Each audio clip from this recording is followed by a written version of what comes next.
Amin.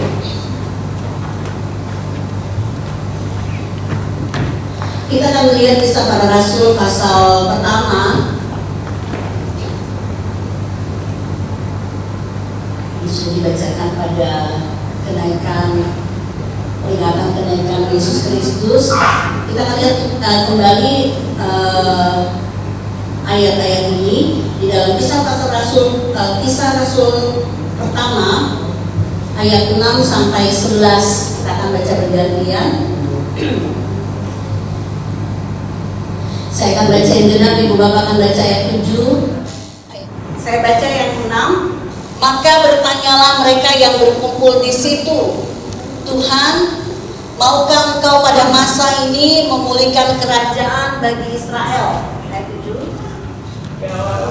Kalau tidak perlu mengetahui masa dan waktu itu melakukan apa kuasa. Ayat 8. Tetapi kamu akan menerima kuasa kalau Roh Kudus turun ke atas kamu, dan kamu akan menjadi saksiku di Yerusalem dan di seluruh Yudea dan Samaria dan sampai ke ujung bumi.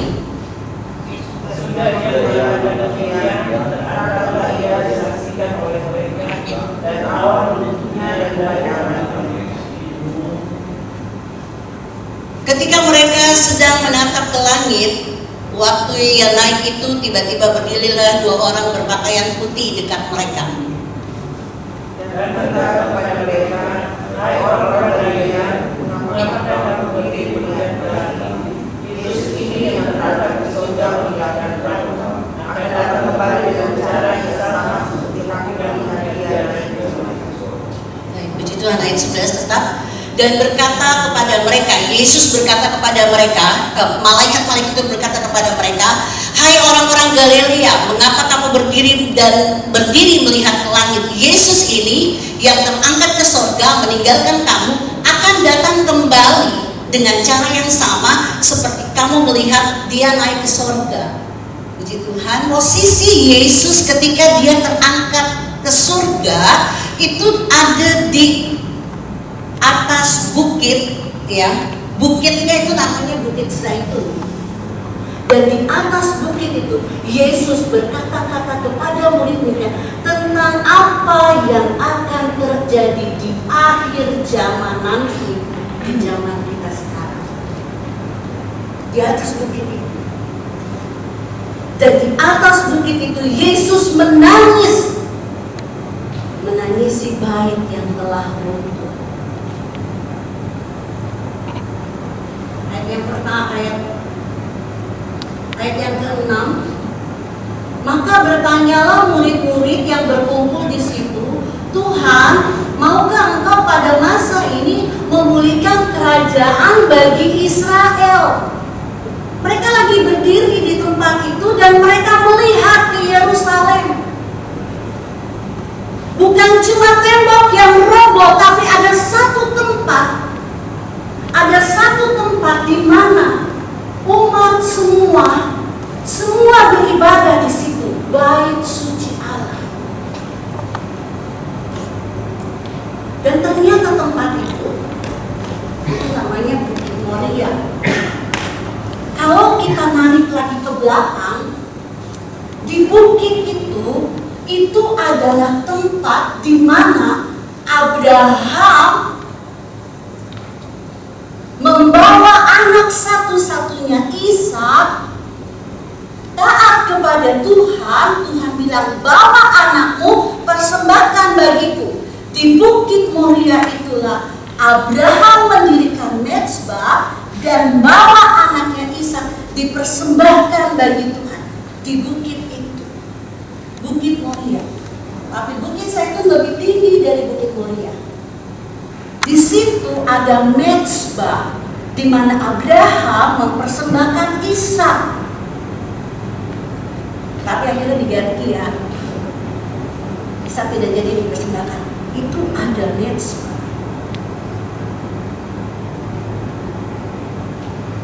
Ketika bangsa Israel keluar dari tanah Mesir, Musa pergi ke Gunung Sinai, kemudian Tuhan berkata, Tuhan memberikan 10 perintah perintah Tuhan di tabut itu, di dalam tabut perjanjian. Kemudian Musa turun dan mereka kan pindah-pindah, ya. Di padang gurun itu mereka pindah-pindah ke sana kemari. Maka tempat untuk mereka sembahyang itu kemah, kan pindah-pindah kemah. Kemana mereka pergi? Tabut perjanjian itu yang berisi 10 perintah Tuhan itu dibawa. Jadi ketika mereka pindah ke satu tempat, mereka bawa tabut perjanjian itu. Karena ini berisi semua perintah Tuhan. Karena pada waktu itu mereka belum ada tempat, maka tempat bait suci, tempat mereka berdoa itu kemah suci namanya. Namanya kemah suci. Ketika mereka pindah, dibawa lagi tabut ini. Dan betapa tabut ini nggak bisa sembarangan orang pegang. Harus iman, harus benar-benar suci dan kudus. Kalau nggak begitu, kalau dia bikin ini bisa kusta tangannya, menyentuh saja bisa, ada yang bisa mati.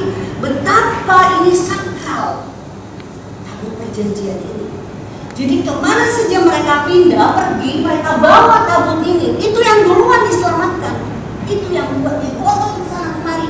Dan tabut ini itu adalah tanda kemenangan atas bangsa ini. Kalau di mana ada tabut, di situ ada kemenangan. Makanya tabut itu dibawa terus tabut. Ketika Yosua melihat tanah-tanah, gue bilang Musa nggak bisa ke situ ya. Yosua Kaleb dan generasinya yang akan masuk dan merebut tanah itu ya. Kamu Yosua, Musa enggak.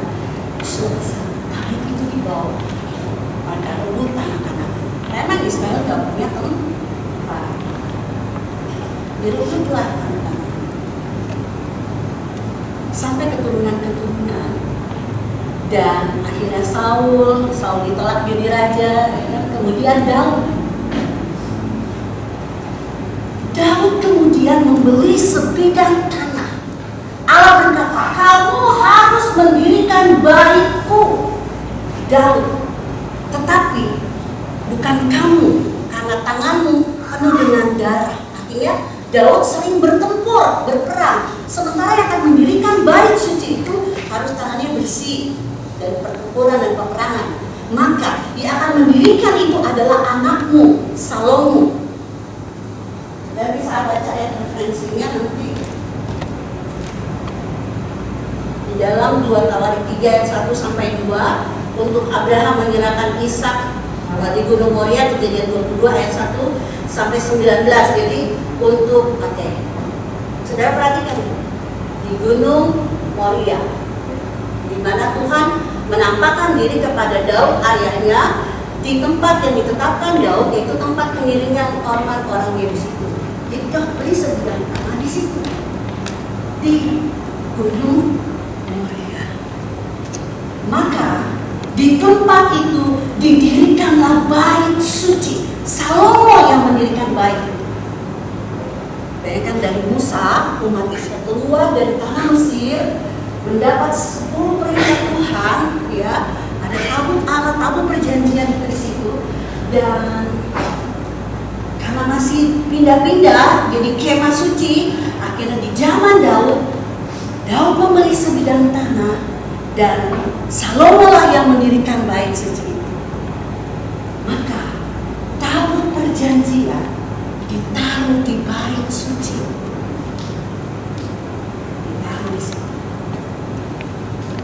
Lalu Salomo dia segala macam lah kelakuannya, saudara bisa baca. Dia dirikan juga Baal-Baal di depan atau apa, tapi bait suci ini sudah lewat Salomo.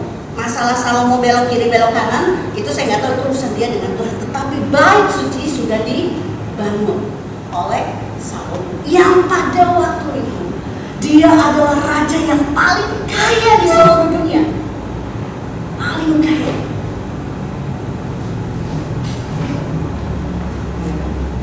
Dan terjadi selanjutnya adalah tempat itu direbut, terjadi perang, terjadi ini dan itu dan segala macam, dan akhirnya bait suci itu roboh.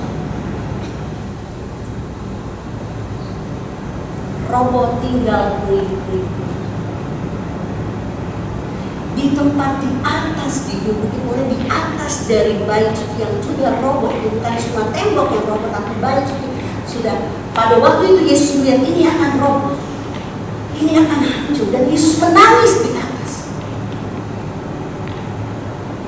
Dan Yesus berkata kepada murid-muridnya tentang apa yang akan terjadi di akhir zaman nanti dari Bukit Zaitun, tempat di mana dia mengakhiri masa pekerjaan dan pelayanannya di dunia. Dari bukit itu dia naik ke angkat ke surga, dan dari bukit itu pesan-pesan untuk murid-muridnya juga diberitahukan di bukit ini.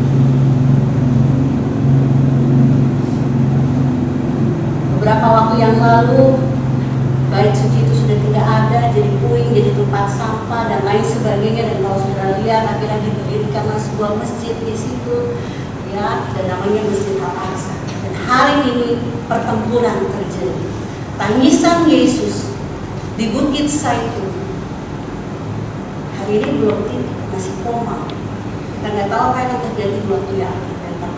Apa yang Yesus sampaikan di atas bukit yang lebih tinggi dari Bukit Moria, Moria itu ternyata dari awal adalah tempat di mana Abraham mempersembahkan Ishak, mendirikan mezbah di situ, dan di situ Daud beli tanah dan Salomo membangun bait suci.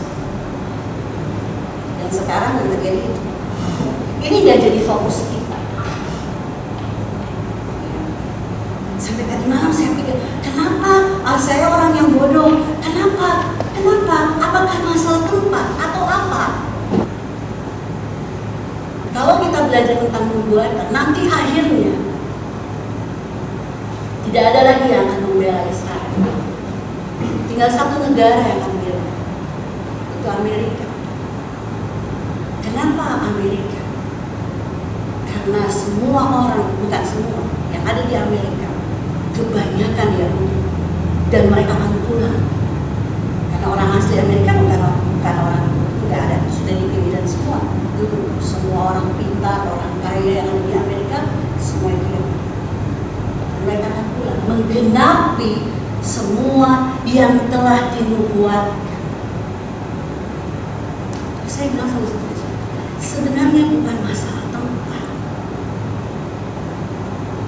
bukan masalah ayam apalah, hanya saja saya nyeletuk tentang satu hal. Kenapa itu harus digali lagi? Sudah ada, kenapa harus begitu? Saya maksud, karena mungkin di dalamnya ada tabut perjanjian. Saya telisik terus, saya cari sampai tadi saya agak terlambat. Dikatakan bahwa tabut perjanjian itu sudah ketika itu roboh, ketika kalah dalam perang, itu dibawa lari ke Ethiopia, dan di Ethiopia ada satu gereja simpan tabut perjanjian, katanya begitu.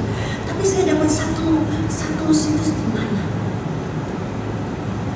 Di tahun sekitar tahun 80-an ada satu bapak dan anak-anaknya masuk dalam perut, dan mereka masuk terus sampai di dalam, di bawah, di tempat bait suci itu roboh. Mereka masuk terus sampai, dan mereka mendapatkan satu yang berkilauan di situ. Pakai kamera, anak-anaknya sampai sakit, tinggal bapak ini sendirian yang ngambil dan mengabadikan itu. Lalu Tuhan bilang, katanya di dalam itu, simpan itu, video kameranya simpan di situ. Akan dibukakan sampai di 666, simpan itu di situ. Akhirnya dia lapor ke pemerintahan. Saya menemukan ini, saya nggak tahu apakah ini atau tidak. Nah, itulah yang terjadi. Saya nggak menceritakan sampai, hanya saja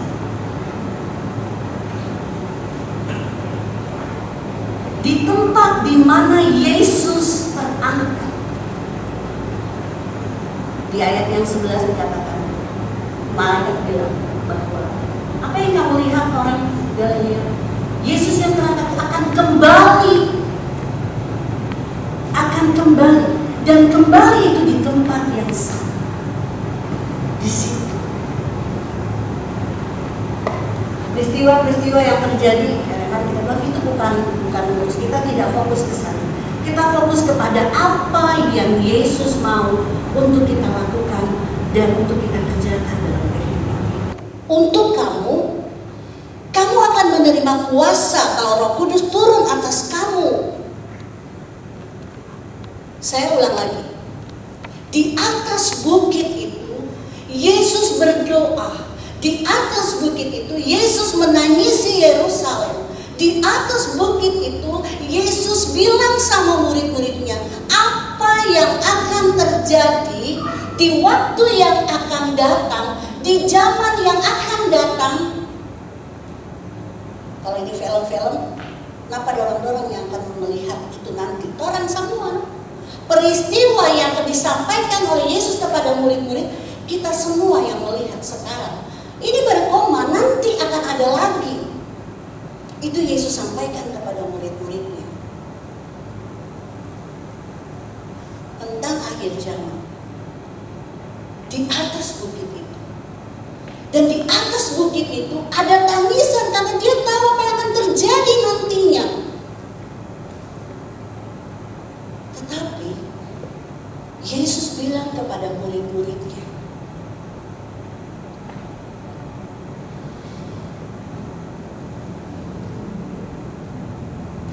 ini bukan cuma masalah kerajaan secara fisik dan ini dan apa dan lain sebagainya. Dan ini juga mungkin menjadi pertanyaan apa yang akan terjadi nanti, ini dan itu. Tapi Yesus berkata kepadamu, kamu gak usah, bukan pusing, gak usah pikirkan bagaimana kerajaan itu akan terjadi, bagaimana dan kapan itu akan. Tetapi yang harus kamu kerjakan, yang akan terjadi pada dirimu adalah kamu akan menerima kuasa. Sekarang saya tarik ke sini, ke zamannya kita. Apa yang akan terjadi, apa yang sudah terjadi, yang sedang terjadi sekarang, seperti yang dinubuatkan oleh Yesus dan penglihatan Yohanes di Pulau Patmos yang akan terjadi dan yang dilihat oleh Daniel, mimpi daripada Raja Nebukadnezar tentang kerajaan-kerajaan sampai di ujung kaki, di jari-jari yang sudah diberitahukan, itulah yang akan terjadi entah di zamannya kita atau di anak cucu kita. Tetapi sekarang kita sudah melihat apa yang akan terjadi, apa yang sedang terjadi. Tapi Yesus berkata kepada murid-muridnya, ini tentang kerajaan dan tentang semua yang akan terjadi. Itu memang sudah akan terjadi.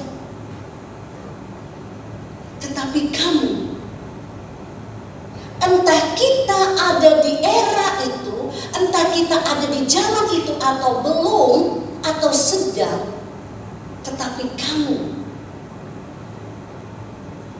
semua yang dinubuatkan, itu mau pakai siapapun orangnya, itu pasti terjadi. Itu pasti terjadi. Yang terjadi di sana itu sudah dinubuatkan. Itu pasti, mau orangnya seperti apa, mau presidennya siapa, mau itu apa, semua yang terjadi di Yerusalem hari-hari ini itu sudah dinubuatkan dan itu sudah terjadi, sedang terjadi. Tetapi kamu,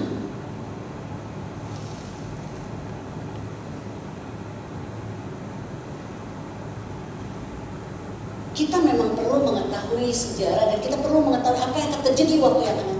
Tetapi kamu, entah kamu murid-murid yang berada pada zaman Yesus berkata sebelum dia naik ke surga, maupun para rasul yang berkumpul di di loteng di Yerusalem, berkumpul menanti-nantikan kuasa Roh Allah turun atas mereka. Dan ketika rasul-rasul murid-murid itu turun lapangan, ada yang hanya untuk suku atau bangsa Yahudi, ada yang ke Roma untuk orang-orang Yunani, ada yang ke Asia. Ya. Kamu akan melewati waktu-waktu itu, semua diutus dan pergi. Itu sudah yang kejadian itu sudah dinubuatkan dan itu pasti terjadi. kamu akan melewati waktu itu. Kamu akan melewati masa-masa itu. Tidak bisa ditolak. Siapapun berdoa supaya tidak terjadi apa yang dinubuatkan, tidak bisa. Itu sudah dinubuatkan dan itu pasti terjadi. Akhir zaman itu pasti terjadi. Tetapi kamu yang akan atau sedang berjalan menuju akhir zaman, generasi di bawahmu, generasimu atau generasi sesudahmu, tetapi kamu akan melewati atau sedang melewati nubuatan itu sedang terjadi, dan kamu melewati itu. Kamu tidak akan sendirian. Aku akan pergi meninggalkan kamu, dan kamu akan berjalan, terus berjalan, anak-anakmu, cucu-cucumu, sampai kita yang ada di Gorontalo ini akan terus berjalan menuju penggenapan daripada semua nubuatan itu sampai pada akhir zaman. Kamu tidak akan sendirian. Itu pasti terjadi. Peperangan yang dibilang itu pasti dan sedang terjadi. Kamu di generasi ini, generasi selanjutnya, di waktu-waktu yang akan datang sampai pada penghujungnya, kamu yang akan berjalan. Aku akan pergi, tapi kamu tidak akan sendirian. Melewati nubuatan yang sedang digenapi, kamu tidak akan sendirian. Bukan urusanmu kapan kerajaan itu akan dipulihkan. Itu urusan Bapa. Bukan urusanmu atau nubuatan. Kita stop, mari kita doa puasa supaya stop yang terjadi di sana. Nggak akan mungkin. Sampai darah keluar. Itu sudah sedang terjadi. Kita ada di zaman ini. Sejak Yesus terangkat ke sorga, sebelum itu Yesus berdoa kepada Tuhan untuk murid-muridnya. Dan untuk semua orang, saudara lihat baca apa yang Yesus. Dan untuk semua orang dia berdoa kepada semua orang yang percaya atas pengajaran dari murid-muridnya. Tolong loh.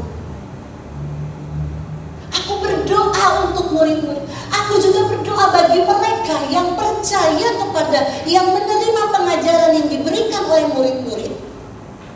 Kepada mereka aku berdoa. Satukan dan jaga mereka. Yesus berdoa untuk kita. Bahkan sampai hari ini dia tetap dan terus berdoa. Dijaga. Kawanan ini dijaga. Dan kamu, aku tidak akan biarkan sendirian. Aku naik ke surga, kamu tidak akan sendirian.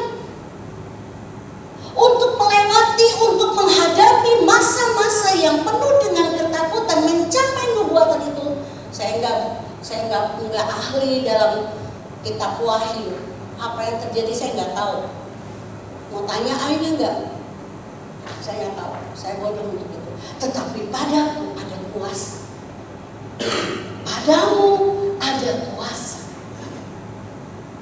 untuk melewati hari-hari ini. Padamu diberikan kuasa.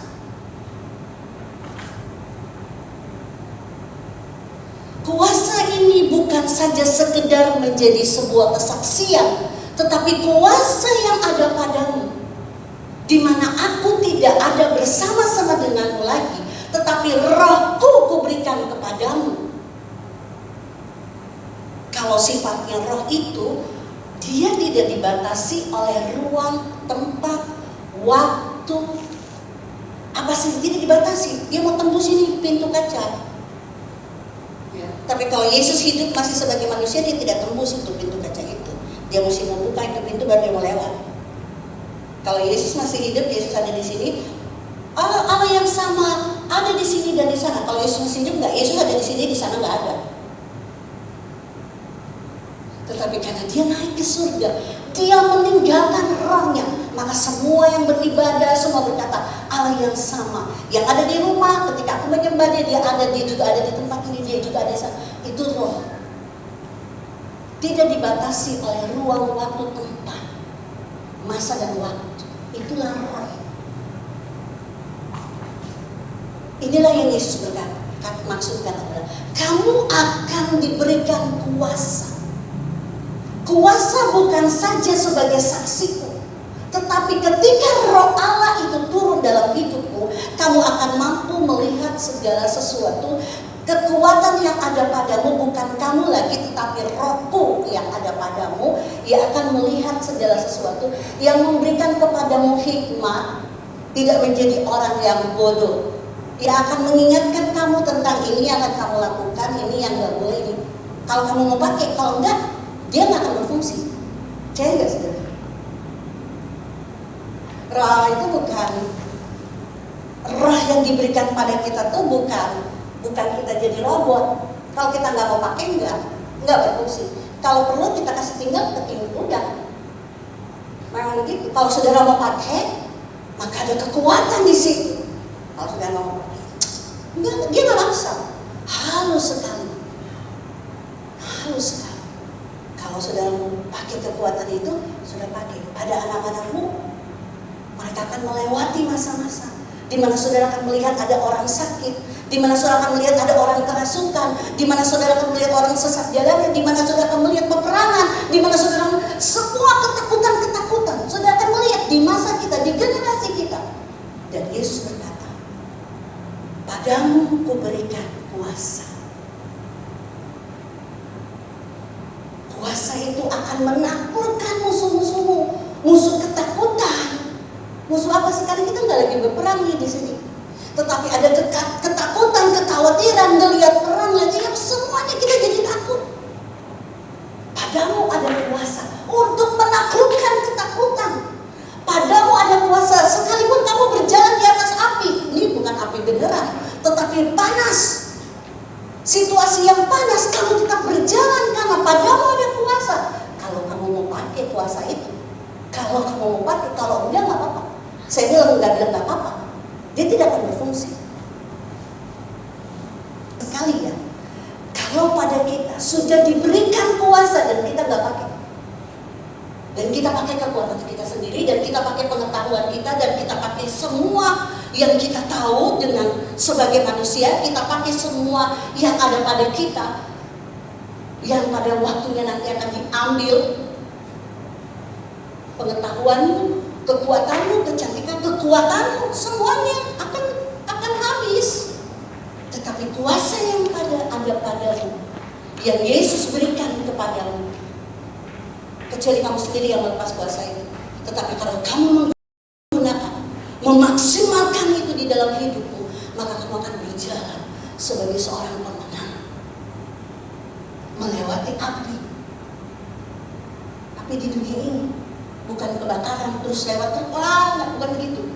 Semua yang terjadi, nubuatan sedang digenapi, kamu akan terus berjalan. Ada kuasa padamu, kamu tidak menjadi takut karena kamu punya pengharapan. Aku akan kembali lagi, aku akan jemput kamu. Aku memberikan kuasa, aku memberikan pengharapan padamu.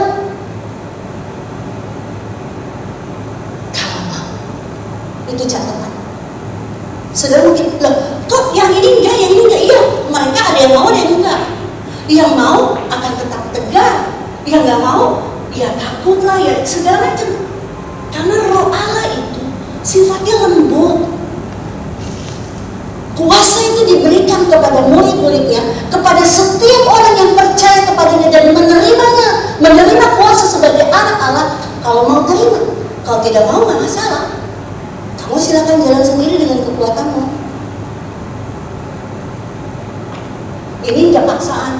Harus ya. Kalau enggak, kamu enggak. Kalau kamu mau pakai, kamu bisa. Terserah kamu. Ini enggak ada paksaan. Murid-murid disuruh menantikan.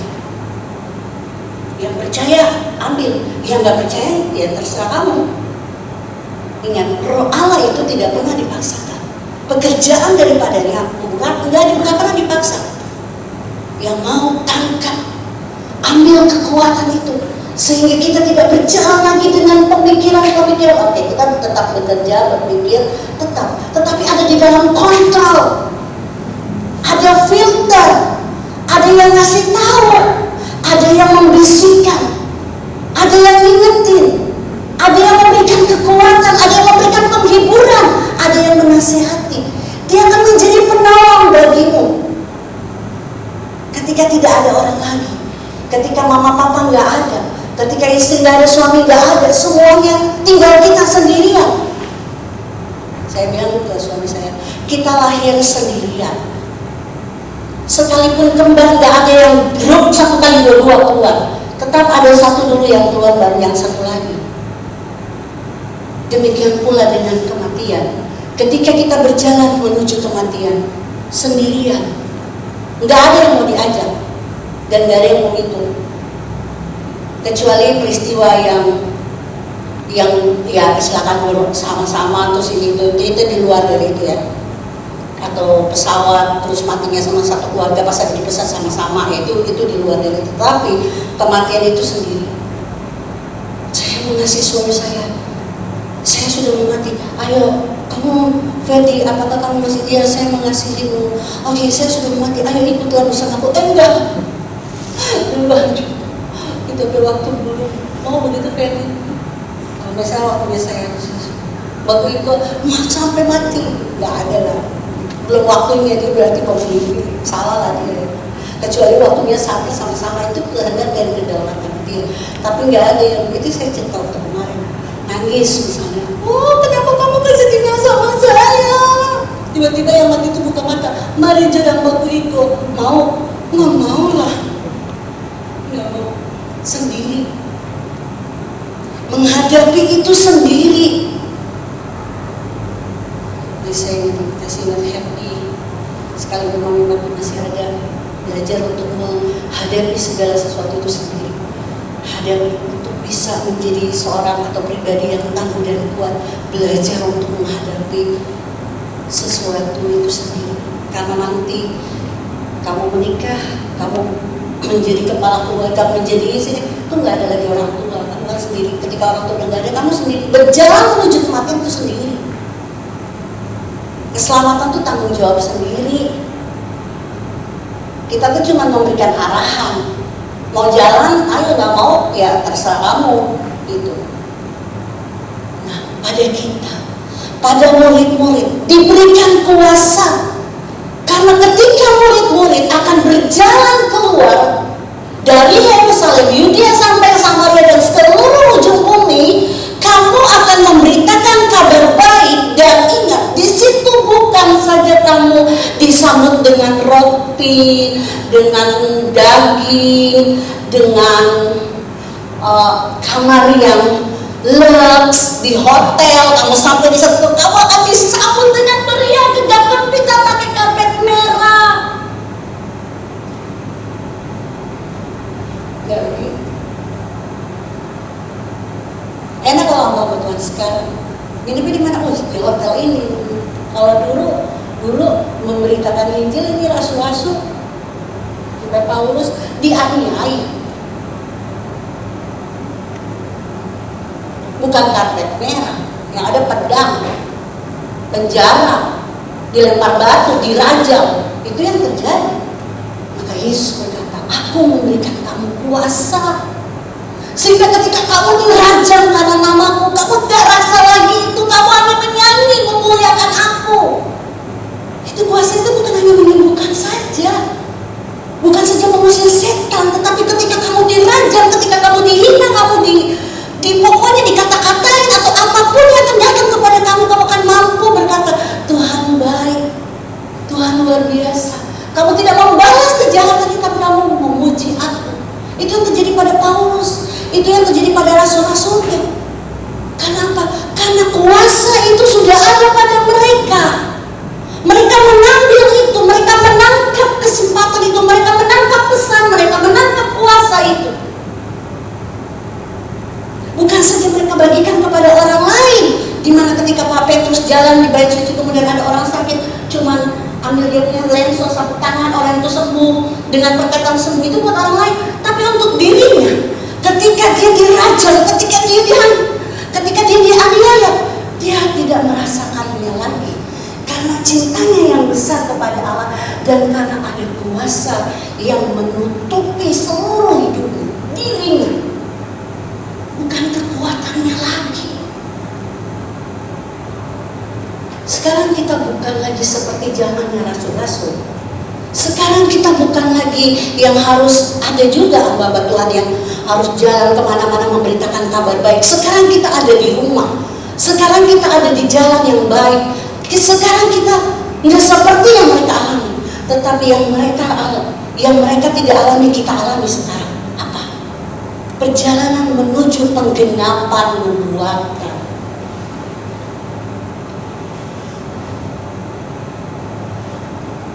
Kita akan mendengar deru perang, kita akan mendengar sana sini terjadi perang, kita akan mendengar semua itu. Tapi kamu hanya mendengar. Kalaupun kamu ada di situ, kalau kamu mengambil kuasa itu, seperti yang terjadi pada rasul-rasul, mereka tidak akan merasakan sakitnya lagi. Katakan amin. Apapun bisa terjadi, semua di akhir akan digoncangkan, tapi ada satu tinggal tetap yang tidak akan tergoncangkan, yaitu kerajaannya yang ada pada dirimu, masing-masing kita. Semua akan digoncangkan, tetapi kerajaan yang akan tinggal tetap, yaitu ada di dalam dirimu, yaitu Allah sendiri. Kehadiran Allah, kuasa Allah yang diberikan ada pada dirimu, sehingga apapun yang akan terjadi, kamu tidak takut lagi. Betul saya mendengar deru perang, betul saya melihat ini semua, betul ini terjadi, semuanya terjadi, betul. Kita sudah berada di penghujungnya, entah di penghujung sepotong, entah di mananya saya nggak tahu. Saya nggak bisa menutup isu di ujung sekali ini, enggak, kita nggak tahu. Tapi pasti kita sudah melihat apa yang terjadi di sana. Itulah yang pasti terjadi. Tapi kita hanya melihat, kita hanya mendengar, tetapi kita yang mengambil kuasa yang diberikan Yesus ketika dia naik ke surga. Padamu kuberikan kuasa. Bukan urusanmu kapan kerajaan itu akan dipulihkan, bukan urusanmu masalah nubuatan itu pasti digenapi.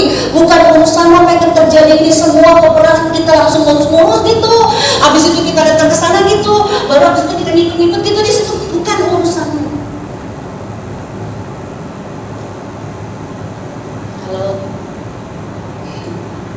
Ayo kita rombongan yuk kita pergi ke sana Om. Halo.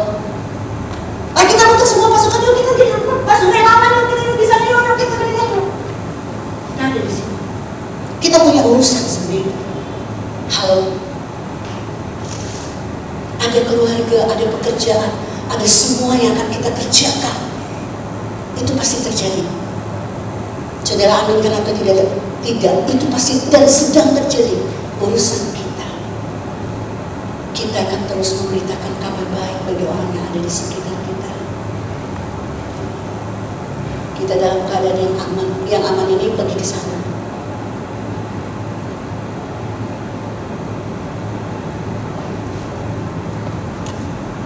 Urusanmu adalah urusanmu. Dan aku memberikan kuasa. Sekalipun kamu mendengar apapun, deru perang dan apapun, kalaupun kamu ada di posisi itu, kalau kamu mengambil kuasa yang aku berikan kepadamu, kau tidak akan merasakan itu. Betul, mungkin sakit, mungkin tapi mulutmu akan terus berkata, Allah baik, Allah luar biasa.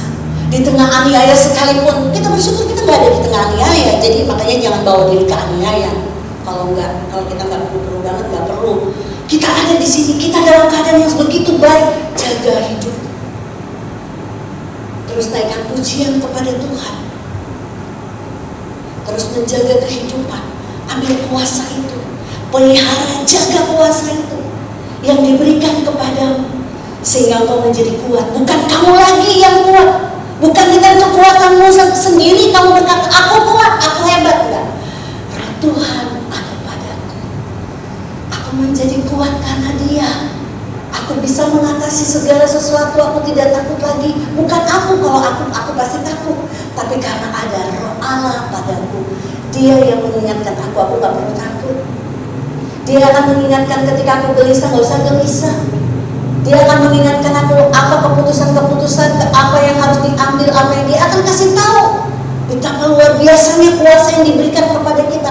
Bukan saja untuk orang lain, menyembuhkan orang lain, membawa orang lain kepada Yesus, bukan. Tapi itu kuasa juga untuk dirimu sendiri, untuk bisa menghadapi dunia ini. Untukmu juga. Ambil kuasa itu. Kalau sudah ada padamu, jangan sia-siakan, pegang, jaga, rawat kuasa itu, karena itu terserah kita.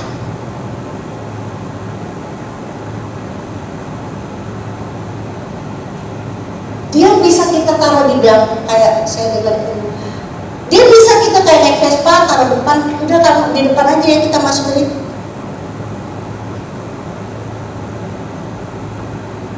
Manusia punya kehendak bebas. Ada yang berjalan menurut kuasanya, ada yang enggak, tetap jalan begitu. Tapi Yesus berkata, kalau kamu menerima kuasa itu, kamu menjadi saksiku, kamu dilengkapi dengan seluruh kekuatan daripadaku. Akan dilengkapi, disempurnakan setiap jalan-jalan kita yang gak sempurna ini. Kita ada dalam penjagaan, kita ada dalam perlindungan.